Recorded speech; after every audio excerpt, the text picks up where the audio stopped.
le biais en fait te donne l'information sur la force, l'impact et au niveau des probabilités dans quelle direction il a le plus de chances d'aller, ok? Si j'ai une bêtise par exemple, durant toute l'année 2025, on se rend compte de quoi? Que le gold, il était complètement haussier, ok? Il était dans une force haussière, que les mouvements les plus forts, ils étaient à l'achat, que même si tu prenais des ventes, ça pouvait être intéressant, mais quand on prend dans la globalité, regardez, on le voit ici, 2025, c'est où? Certes, il y avait des retracements parce que le marché, il opère toujours de cette façon-là. C'est-à-dire qu'il va d'abord faire un mouvement d'impulsion, ensuite un mouvement de retracement. Impulsion, retracement. Des fois, il peut y avoir des raids, mais ça va être toujours comme ça. Donc, dans le bien, en fait, tu vas aussi chercher l'information de dans quel contexte on se situe. Est-ce qu'on se situe dans un contexte d'impulsion haussière ou baissière? Donc, tout ça, en fait, ça traite de la structure de marché. Si tu veux que je fasse une vidéo sur la structure de marché détaillée, tu me le fais savoir en commentaire. Donc, c'est de savoir, en fait, le contexte ou est-ce que tu te trouves plus dans un contexte de retracement? Ça, en fait, ce qu'il faut comprendre, c'est que le gold, durant cette année-là, tu avais juste à savoir et trouver ces informations-là. Et en fait, ça drivait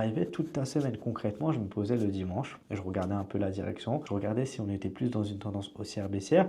Ok, même si on est dans une tendance baissière, on peut juste être dans un contexte de retracement. Du coup, ce qui prédomine va toujours être l'achat. En fait, dans mon plan, j'aurai toujours une chose, c'est ce qu'on appelle le trade à haute probabilité. Le trade à haute probabilité, ça va être le trade avec un meilleur risque-reward, le trade sur lequel je peux mettre un peu plus de risque et c'est le trade qui va faire décoller mon compte. Ok.